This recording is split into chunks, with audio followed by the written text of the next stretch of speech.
found the process of pyrolysis. And at this point, I was around the 11th grade, so I was around 16 years old, and I was inside of a welding program in high school. I found that there's a way to turn plastic into fuel. You have to build what's called a reactor, a pyrolysis reactor out of metal. And I was a welder. I knew how to build with metal. So I put together my first pyrolysis reactor in the 12th grade. I was 17 years old. It was around the size of a crock pot. Over the past almost 5 years now, I've developed 5 prototypes, and they go by Mark 1, Mark 2, Mark 3, Mark 4, and my latest prototype is Mark 4.5. Plastic is made of petroleum, right? But the petroleum in plastic is trapped within it, right? So in order for us to get the petroleum out of the plastic, it needs to be heated up. But this process that I do is not the same as burning the plastic outright. Of course, we know plastic is flammable. If you set it on fire, it burns very well.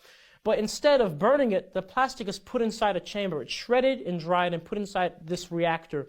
And this reactor is closed to the air. So there's no oxygen in there. For a fire to exist, you need heat, fuel, and air. But there's no oxygen. So the plastic is put in there, it's closed to the air, and microwaves turn on, and then they heat up the plastic. But since it cannot catch on fire, instead, what ends up happening is what's called thermally cracking. So on the molecular level, plastic is made up of really long hydrocarbon chains, which are chains of energy. And so those chains end up being broken apart by the heat. And then they end up being able to turn into a vapor, right? Almost like if you were to boil water and the steam comes off, right? That steam can now be condensed back into water again. And so the plastic ends up becoming a vapor, a completely new petroleum vapor. It's no longer plastic. And that vapor is then condensed back into oils. And those oils are no longer plastic. They actually become petroleum again, right? And then there are also some other products that come off, like, for example, a permanent vapor product that's similar to natural gas. But that's how the machine works in a nutshell. So basically, you can put any plastic into there, right? Yes. So my question is just for regular viewers. Each of us can basically use that plastic, right? And even one plastic bag can give you a petroleum. Yes. Theory was, if we can use microwaves to turn plastic into fuel, microwaves you see operate off of electricity. And electricity can come from nuclear, solar, wind, etc. We can take renewable energy to get rid of waste and then at the same time create fuel. It's about 10 pounds to 1 gallon. So 10 pounds of plastic will give you 1 gallon of petroleum. But 2024, around May, I had an explosion of my machine because I had a mechanical device that I did not turn on. And so that was a big problem to overcome because I was hospitalized from that explosion for a few months, and I had to learn the importance of having protocols, having a list of how you're going to turn things on in order so you don't forget anything important. I'm about to do the biggest ever run of my plastic to fuel reactor behind me here. This right here is 10 pounds or 4.5 kilos of shredded plastic. Let's put this plastic in my plastic to fuel reactor and see how much oil we make from 10 pounds of plastic. All right, plastic has been loaded into this beautiful machine. Let's go ahead and turn her on.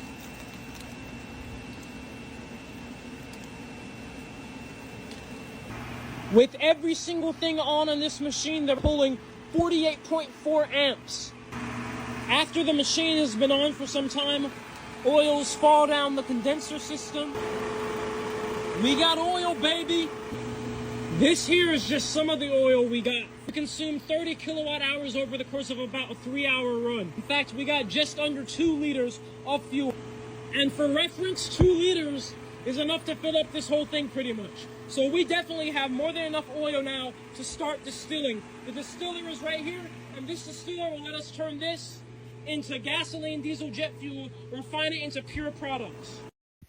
Humanity, I told the world I would do it. I told the world I would do it, and I am doing it.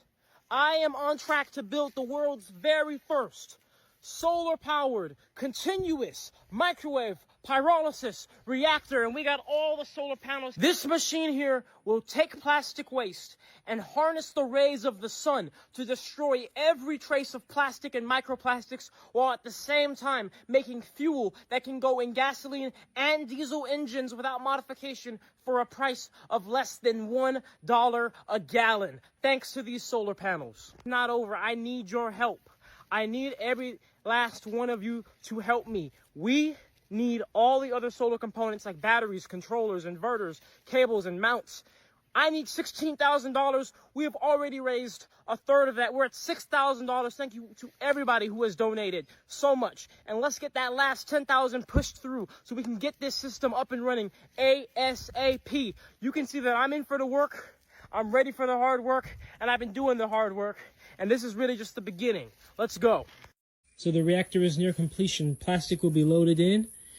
And inside of this chamber, there are going to be a total of 8 operating magnetrons. Each of these are the equivalent of 1 microwave oven of power going into this chamber. So 8 microwave ovens worth of power will go into this chamber and turn that plastic into fuel. Why? Because this chamber is going to actually be under vacuum, so there will be 0 oxygen. Without oxygen, the plastic cannot catch on fire under the heat of the microwaves. Instead, the plastic actually breaks down to its basic chemical components, which are going to be petroleum vapors. Those petroleum vapors will go up this pipe, and they will route their way down here. And down here, you see we have these shotgun condensers, deflamingators.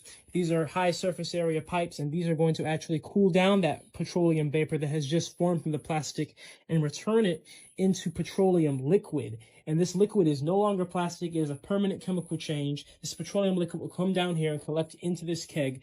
And now there's going to be some vapors that never turn back into liquid. And so we need to cool those vapors down and make sure all the moisture is out of them. So this right here is an 8-inch condenser, just like what you saw over here. These 4-inch condensers, this is an 8-inch condenser here. And this will be cooled down to below 0 degrees Fahrenheit, as well as this 40-foot stainless steel jacketed coil, as well as these additional shotgun condensers, 2 inches. And so that will make sure all those vapors are completely dry, and the rest of those vapors become a natural gas alternative, which will go up through these pipes here, and they will go into this recovery pump here, which is going to keep the machine under constant vacuum, sucking them out. And those vapors will get routed into this array of tanks I have here to have compressed natural gas made from plastic waste on demand. And the rest of those oils we were talking about that end up in this keg, well, they are going to end up being a crude oil alternative made from plastic waste. And they're going to come out here. I'm still setting up all this plumbing. And anyway, those oils, once they're created, they are like crude oil. Kind of a big array and mix of different chemicals and fuels put together. So we need to separate those out and refine it. And that's what this is for right here. This is the distiller. And this will allow me to take that plastic crude oil and turn it into plastiline, plastidieser, and plastic kerosene, aka gasoline, diesel, and jet fuel alternatives made from plastic waste. So that's the system. And it's about to be operating soon. The last step is to actually go ahead and mount this continuous feed chamber above the reactor, and everything is pretty much ready to do that. I'm waiting on a few valves to arrive here, but I have built a little system to be able to hoist it up. So let's do it. My name is Julian Brown, and this is my plastic to fuel reactor. So what we do is we load in shredded plastic, as you see here from the top. And this machine operates off of microwaves heating up the plastic. Inside we have these blades which agitate and spin the plastic around. We then turn on the microwaves and spin the blades. This allows the plastic to be evenly, thoroughly degraded. As you see, all that's left is this solid carbon product. And we also get an oil out of the plastic. It turns the plastic into gasoline, diesel, and jet fuel. So we have to separate all of these out because they're all mixed together. And we do that through the process of distillation. So I have this simple distiller here, this glass distillation set, like you would see in science labs, and all we do is we heat it up, and as you see, now we're getting the individual components, the gasoline separated, as you see here. We also get the diesel separated, as you see here, and we actually put this diesel into a go-kart engine, and it ran. Be enough plastic diesel. Oh, is there enough? This machine behind me uses microwave heating to turn plastic waste into fuel, gasoline, diesel, jet fuel. And I am about to do the first ever test run, low power test run of this machine since it's been built. And of course, safety is the #1 priority. Let's get going with the test run. This is the condenser. This will condense the hot vapors from the plastic crude oil and condense it into liquid fuels. Let's go ahead and turn this water pump on to get the condenser running. Let's go ahead and load the plastic into the chamber. Now, plastic by itself does not absorb microwaves. We need to add in carbon to allow the plastic to absorb microwaves. Turn the blades on reverse to mix the plastic with the carbon.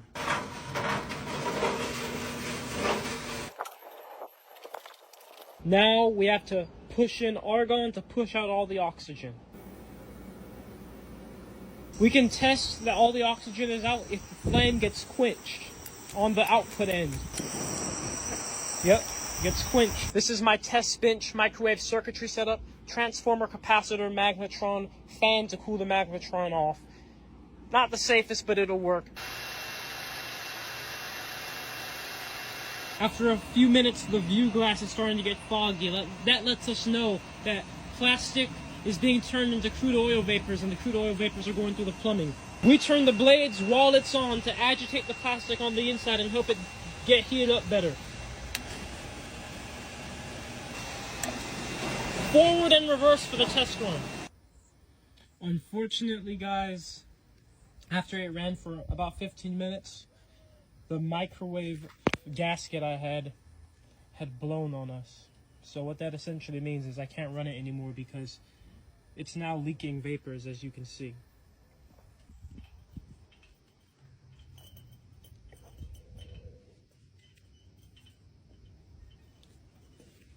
You see that? We got a drop of fuel. I didn't even think that was gonna make any at all. So unfortunately, I gotta get to fixing this gasket, but there you had it. We made a literal single drop of fuel from plastic with the reactor. He's been making waves online because at the age of just 21, he figured out how to turn plastic waste into usable gasoline. What makes his accomplishment even more amazing is the fact that he did it in his backyard with literally scraps from a junkyard. His name is Julian Brown, and he's a 21-year-old inventor from Metro Atlanta who founded Nature Jab, also known as Jabs, Pyrolysis, and Energy Recovery. He's been self-teaching microwave-based pyrolysis for about 5 years, aiming to run his gasoline-style fuel from plastic waste. And it doesn't take a rocket scientist to figure out how that could change the world. All of the ocean's plastic waste, all the trash that we produce every day. If we could turn that into fuel, we could almost have a never-ending supply. He's tested it at labs, and it runs cleaner and more efficient than diesel, jet fuel, and regular fuel. How it works is he uses a homemade reactor powered by multiple microwave magnetrons, sometimes run off solar panels and generators, to heat the plastic in a low oxygen environment. The heated plastic breaks down into a crude goop, which he distills via vacuum or shop vac setups into liquid fuel, plastiline, claimed to emulate gasoline, diesel, or jet fuel. He's tested it by running an old carbureted truck on his fuel in Houston. Here's a quick video of what it's all about. Check it out. Plastic diesel. This here is plastic diesel. Scientifically proven to be cleaner than pump diesel. Here, I have plastic diesel. Paid over half a gallon of plastic diesel. Diesel I made. This is plastic diesel. The fuel I have created. Diesel. This behind me is my plastic into fuel reactor. And this is plastic diesel from plastic waste.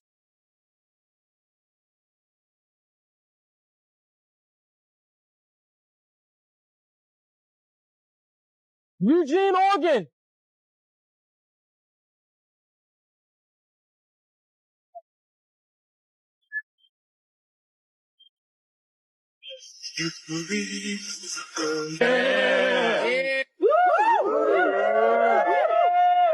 So let's turn some plastic into fuel.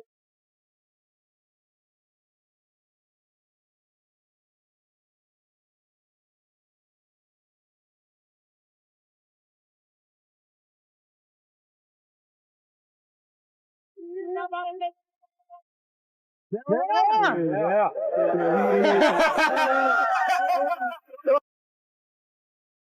Everybody, I can't go into too much detail, but there is some very, very odd stuff going on. I'm certainly under attack right now from in many different ways, and I just want everybody to know to just kind of have your eyes open. And I have my eyes open, but there's a lot going on. So I'm still working. I'm still building. Nothing's gonna stop that. But I'm just telling you guys right now, be on the lookout, because I'm under attack. All right. I know that I'm not gonna live long. And that's why I put every day, every hour, every minute into building, into growing. Why am I out here working on this plastic into fuel reactor I've been working on for 5 years, since I was 17? Why am I out here in 100-degree weather? Why am I out here despite being falsely accused and reported to the EPA and the IRS? Why am I out here despite weird black helicopters that turn off their radar transponder circling me 6 times at night? Why am I out here sleeping in my van, crazy humidity, mosquitoes, gnats flying in, and yet I still do it? Why am I out here despite having to drive 4 hours every time I want to work on this machine? Because when I was doing it in my parents' backyard, I blew myself up and I had to go to the hospital for 2nd-degree burn surgery. I do this because this is my mission that I've assigned myself to. I do this because I do not fear death. I do not fear suffering or uncomfortability. You know what I fear? I fear allowing an idea of something that may not even exist or happen have enough control over your entire life to where you're not even really living your life.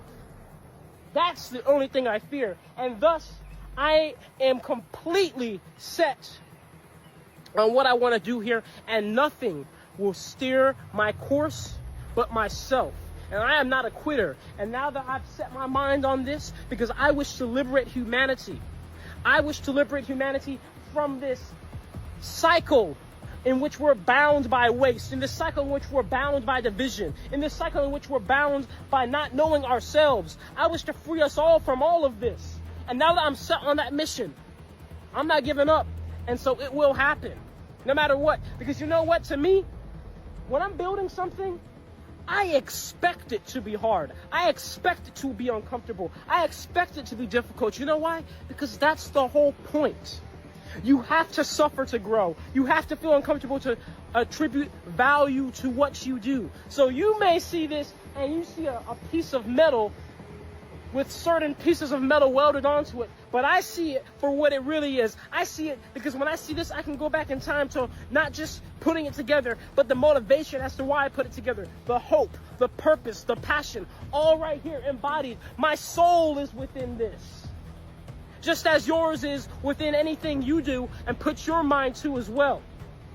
So if you wonder why I'm out here and why I'm not gonna do anything else but continue to stay on this mission until I see it through, until I say it's complete, that is why. Because it doesn't matter what anything externally is, there is no threat, there is no uncomfortability, there is no amount of suffering that will steer me from what I wish to do, because that is the life I wish to live. It's inevitable. Bring it back. Bring it up a little bit. Now, family, here we have it, a FBA brother. He's somewhere in Georgia, though. But I did a previous video about this brother here. His name is Julian Brown. And this brother is a great brother. You know, he's phenomenal. He's a brilliant mind. He invents, he's an inventor, a black inventor at the end of the day. And what he does is he takes trash and garbage, and he got a machine he built with his own hands and turns that into fuel. Now, I said in my previous video, when this brother first came on my radar, we got to watch and look out for this brother, because when black people come up with inventions, or come up with things on their own, with their own wherewithal and ingenuity and continuity, people from the dominant white society, white supremacists, they work to sabotage that, or, unfortunately, delete the person, and make it look like brothers and sisters died up under mysterious circumstance. You walking down the street one day and you magically struck and hit and killed by a car. And here we have it. Lo and behold, this brother, ever since he did that, he said he took his car to the auto mechanic, and now, for some kind of issue, and he's driving down the highway after he took his car to the mechanic, and his lug nut, his wheels almost came off going 70 miles an hour. They loosened up his lug nuts. And he said this ain't no coincidence either. He believes there's something more to this. And I ain't buying that it's no coincidence either, because 9 times out of 10, unfortunately, like I said, when black folks come up with things, that challenge the status quo from our own knowledge and wherewithal, white supremacists, they work to, sabotage it or, just get rid of black folks under the most mysterious of circumstances. And, evidence of this was when that brother, I forget where he was at, he had a water machine where he makes water out of air or something like that. And somebody went through and destroyed this brother's whole machine a few years back. Went in there and destroyed the brother's whole machine. And the brother said, as skillful, he knows the skill that it took to make this machine to disassemble it the way they did. It had to be somebody with some kind of know-how. This is what I'm saying. These white supremacists, they sabotage black people left and right. They don't want us to get, a leg up, and us to create something where it can create generational wealth, it'll push society forward, so they work, in the background, to do little slick underhanded things, such in the case we got with this brother. Somebody removed his bolts. He driving down the highway 70 miles an hour. Luckily this brother didn't die, and we got to keep our eyes on this young brother too, Julian Brown, to ensure that he's safe. We got to get eyes and ears on this story. This is why I want to put the story out on my channel, because this brother is a brilliant mind, and, he needs brothers and sisters around him, that can, hold him down in all actuality. He need a team around him, because I knew when he put it out, because on the other hand, you got to put your invention out there, to get it noticed from the world so people can actually, use it. Because what good is having all this inventors knowledge, and you creating all this stuff, and you're not using it, you're not applying it in real world time. But on the other hand, when black people come to the forefront, you got something that challenges the status quo. 9 times out of 10, they unalive you or find some magical way to get rid of you and make it look like an accident. So I got the audio and the video of this, family, and we're going to talk about it how we normally do. Fair use. Brother's name is Julian Brown, Georgia. 2 days ago, all 10 of my lug nuts on my front wheels were loosened completely. And one of my wheels almost flew off going 70 miles per hour on the interstate. And of course, that brother could have died, and the mechanic most likely done this, you know what I mean? Or whoever he took it to, they had somebody slip through there, if it wasn't them, somebody slipped through there and knew his car, they was tracking him, monitoring his movements and knew he was going there to take his car there at this particular time. This is why you got to watch, when you playing, he's moving up into playing on the big leagues now. You could create fuel out of garbage, trash, and create fuel out of that. That's cutting into the fuel people's pockets. That's cutting into big corporations' pockets at the end of the day, family. And, sadly, the white supremacist society, they're not going to let this go down, especially not no black person gaining this kind of power, because they know where that'll put you. You know what I mean? Unfortunately. I had my car in the shop to get the wheel bearings replaced. So the first thing I did was call the mechanic, of course, and be like, what is this? Why are my lug nuts not tightened? And, on the phone, he sounded really, really, distressed. He was it sounded almost like somebody was holding a gun to his head the way he sounded on the phone. He sounded scared. See, that's why I said somebody might have slipped in there, had to drop on this brother, and knew this brother's coming and going, know he's an inventor, a brilliant mind, was sent out here on behalf of the white power structure to do their bidding for him, and get the brother up out the paint. He said that the mechanic sounded like he was being coerced into, talking and things like that. I just never put nothing past the hand of white supremacy. I know it ain't no form of low that these people ain't willing to stoop to. And he wanted to get off the phone with me as soon as possible. And he told me on the phone, he was like, well, your bushings on your car are bad, and the vibrations from the bushings cause the lug nuts to loosen. I tightened them. And you don't even have to work on cars. I ain't buying that. You know what I mean? That don't even make no sense, but let's continue.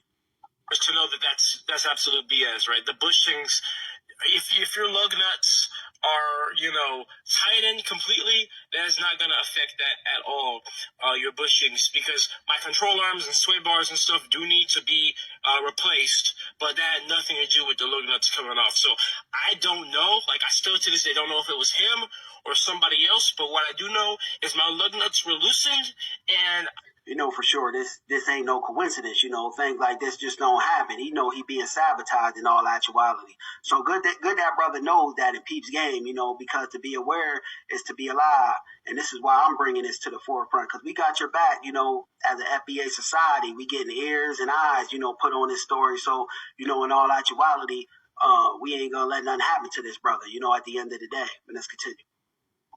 I was one lug nut away. By the time I pulled over, all but one lug nut was on. And most mechanics, they might miss one, might miss two, but nobody misses all five by accident. So I don't know what the heck is going on, but, you know, there's certain precautions I'll take from now on when I'm driving, checking my car and stuff, because, you know, that was just too close. Take precautions, my brother, and get a team around you, you know what I mean, that can really hold you down. Just don't be, you know, always moving and operating, you know, alone. If I could give you any words of advice, or if you're listening to this, brother Julian Brown, because they peep game, you know, they know you're coming and going, they know you always leaving by yourself. That sets you up to be like a sitting target, a sitting goose, so to speak, sitting duck, so to speak. You know, way too close, and then the other side was about to come off any time too. So, you know, I thank God, I thank everybody for your support, and I'm just gonna move more cautiously, because that's crazy. And, you know, that story of some bushing stuff is crazy, too. It's crazy. I ain't buying it. And be aware, my brother, because to be aware is to be alive. And you said it yourself. You just got to move a little bit more differently. Put a team of people around you to where though they can hold you down, you know, because like they say, having a bunch of eyes is better than one set of eyes. You know what I mean? So this is why I brought the story to the forefront and wanted to put some light on it, because we at the FBA Collective, we ain't gonna let nothing happen to you. You know, we getting eyes and ears on your story. You know, here's a machine that can produce 30,000 gallons of water a month that you can just close up and move it as you need it. The machine, the air that comes through comes in a certain volume. We pull the water off and blow that out, and then around the area of the machine, the water that we produced, we just dumped it right back out. So basically what we did on a day when you would have no rain for 2 or 3 weeks, we would produce a few thousand gallons and just spray it around the area that we're in. So we made our own little environment. I'm probably pulling about, on a very good day when the humidity is extremely high and the temperature is high, the machine will actually power down because it doesn't have to work so hard to pull out that moisture. So the lowest number that I got for 1 liter of water was 0.08 kilowatts per liter. On the testing there, we averaged about 0.15, 0.16 per liter. The new machines that we build, they operate under 0.10 constantly, so 0.08. So the numbers that you have for that machine that proved the concept with here in the United States is just... it was just to prove that it could be done. I am with the legend Moses West right here, right in front of one of his great machines, and it is making water right now. Yep, and this is the machine that we're going to use to actually take diesel that you produce, and we're going to actually show you turn that diesel into water. Yep. We're Plastic actually going to show into water. Plastic in the water. We're actually going to show it happening, the process of this machine running that generator, running the generator back here on the diesel that Julian produces, and we are going to make water with that. Yes, so sir. All around the world, what you can do is you can take plastic, recycle that plastic into a fuel, and turn it into water that people can drink. And we all know that there's no shortage of plastic in the world. Yep. That's brilliant. Like an age-old dream becoming a reality, a local inventor has discovered a way, hear this, to use water to run your car. It's a major breakthrough that will no doubt make motorists happy. And as Ralph Robinson explains, the Pentagon is also showing lots of interest in this project. Water has always been considered a precious commodity, but Stan Meyers' invention may make it even more valuable. He has developed what's called a water fuel cell.